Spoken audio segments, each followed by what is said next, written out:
Hello violinists, welcome to Prime Strings and day 24 of the Learn to Play Suzuki Violin in 30 Days course. I'm Henriette and today we will be learning The Happy Farmer, which you can find in Suzuki Book 1 on page 42.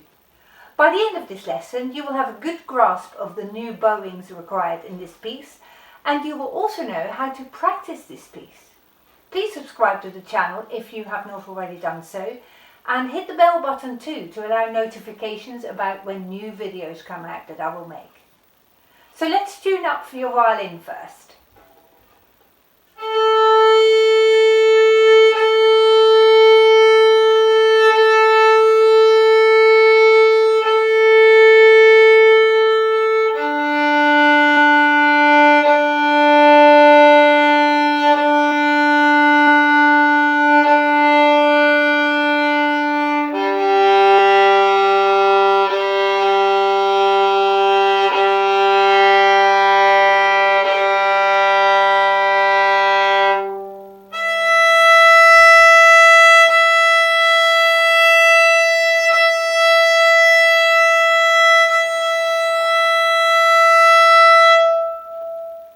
As we've seen before, the key signature of this piece is 1 sharp, the F sharp, and the piece finishes on a G. So to warm up, we're going to play G major scale again, but we will be using the bowing that is required in today's piece, and that is a dotted rhythm, and I'll play it for you and show you how to bow it. We're going to imagine that we will be playing 4 beats on each bow, but after the 3rd beat the bow has a brief stop before we play the 4th, and during the rest your bow stays on the string. So we're going to go 1, 2, 3, 4, and we'll do that again from this end. 1, 2, 3, stop, 4, 1, 2, 3.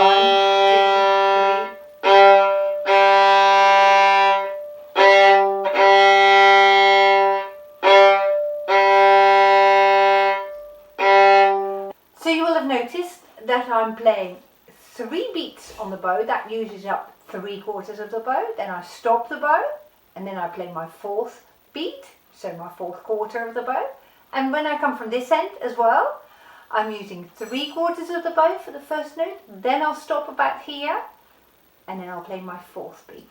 Now we're going to play 1 such rhythms on each note of the G scale. So we're going to go 1, 2, 3, stop, 4, 1, 2, 3, stop, 4, 2, 3. Now let's try that, shall we? 1, 2, 3, 4. 1, 2, 3.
Well done.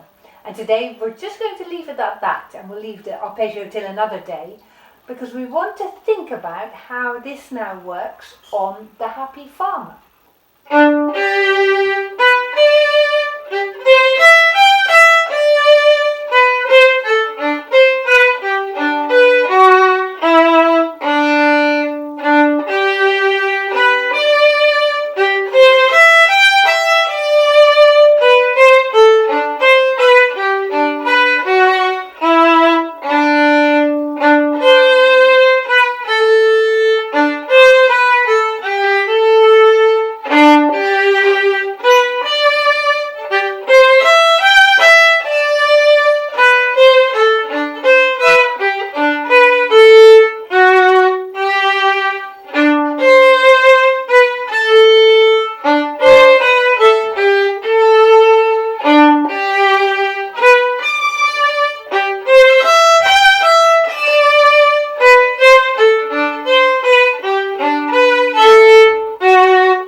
practicing it much slower than that, but that's just to give you an idea.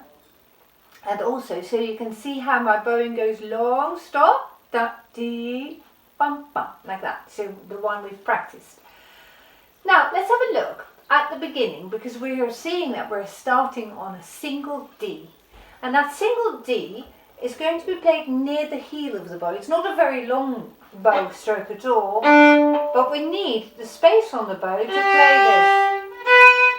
So that's why we need to start that D near the heel somewhere. So I'm going to put my bow down about here, as if you've played another note here and you start it just like our scale.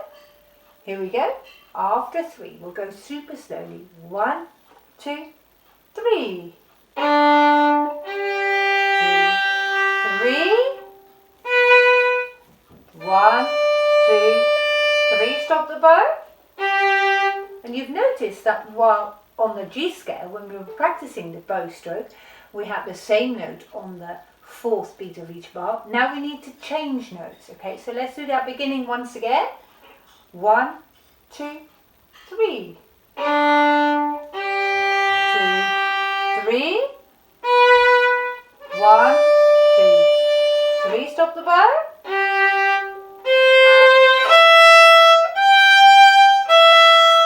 1, 2, 3. Now we're going to go to the point of the bow, because what comes next is played at the point.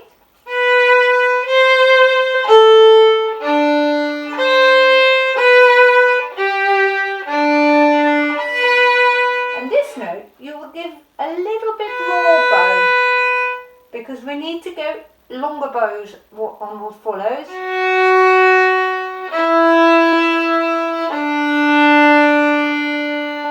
That's it. Now I suggest we do that once more, because it's getting quite complicated now with many things that you need to do all at the same time, you see. So let's start again. Nearer the heel of the bow, there we go. 1, 2, 3. 2, 3. Stop the bow. 1, 2, 3.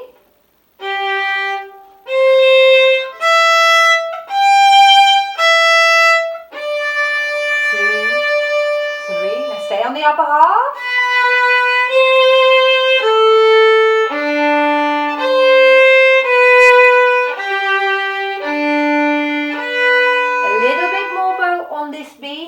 And now you're ready to play longer bows.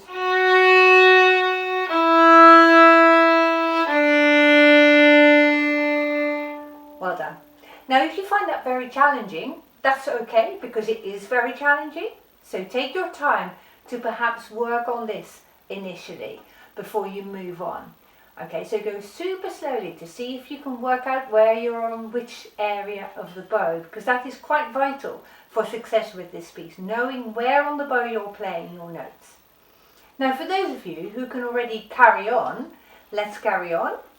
And you will notice that the second section is exactly the same as the first section. So we're going to start nearer the heel, and off we go, up bow, and 1, 2, 3, stop the bow.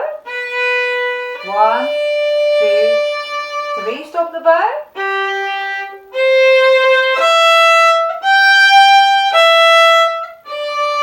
2, 3. For the next couple of notes, stay on the upper half again.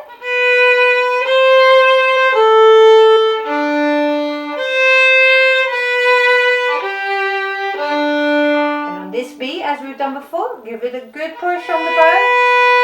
Long bows now. 2, 3. Now you see we end at the point, but our next note says up bow, but it's fairly short bow, so we need to go back to the heel again and do just like the beginning. 2, 3, 1, 2, 3.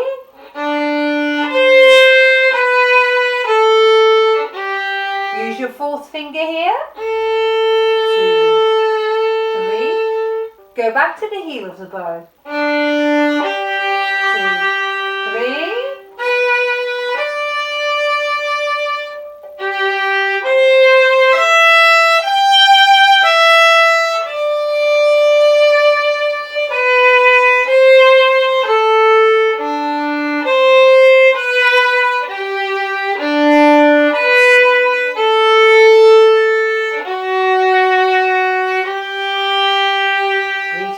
bow again.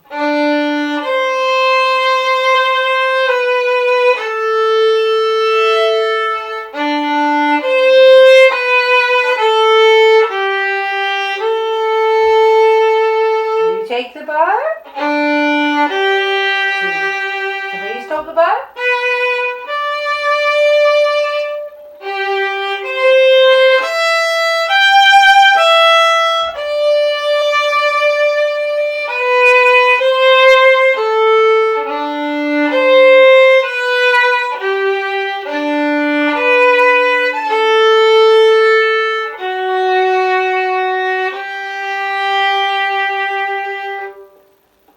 Well done.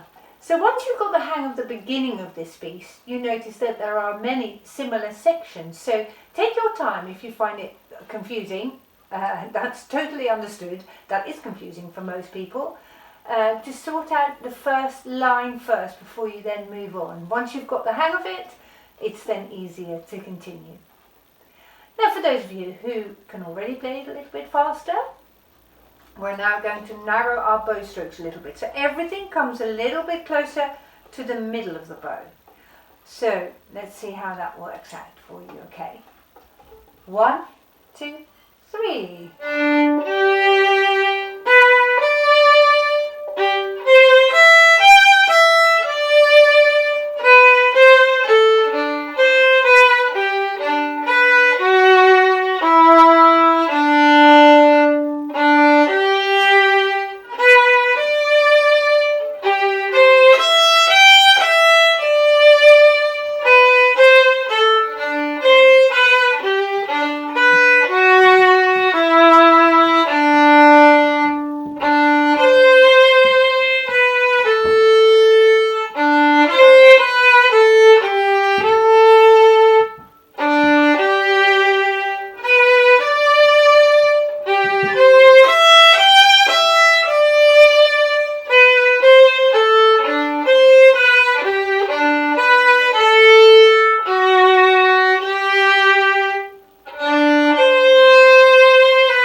And you've noticed that as you go a little bit quicker, your bow strokes become a little bit shorter to be able to accommodate the faster play.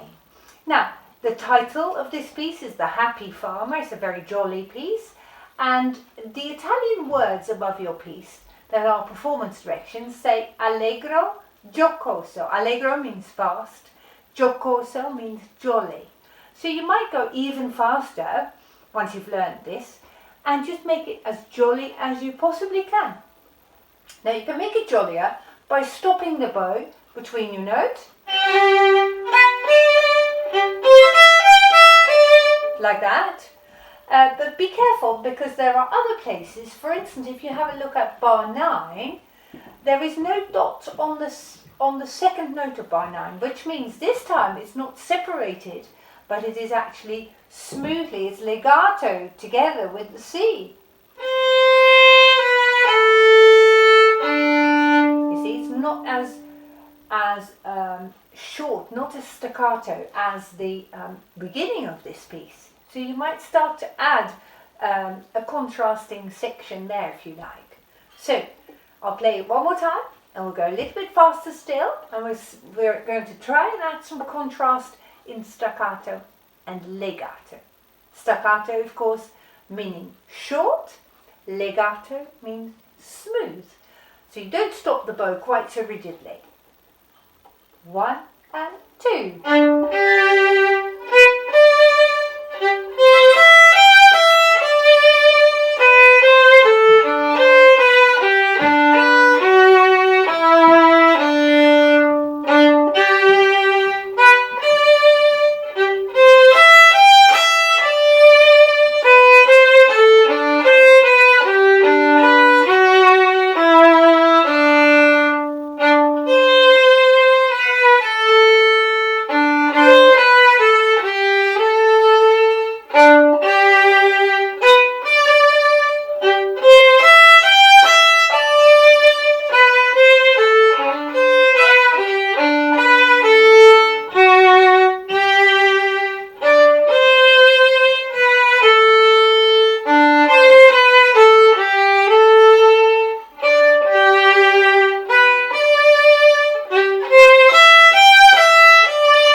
when your playing is forte, loud, you've got more staccato, and when your playing is mezzo forte, medium loud, you've got more legato going on. So in your practice, see if you can work on that a little bit and make it attractive to listen to and more fun to play as well. So well done everyone, you are incredible in how far you have come on your violin. We've nearly finished the book now and I can't wait for lesson 25 where we will be learning the gavotte. And if you have enjoyed this lesson, do please share it with your friends. Feel free also to write a comment in the box below. It is always really lovely for me to hear from people how they are getting on. So go on, write about your experiences. It is really helpful for other people as well to know how you have found this, easy or hard. And it's just really heartening to know that other people are finding the same bits very challenging. So happy practicing, and I look forward to seeing you soon. Goodbye.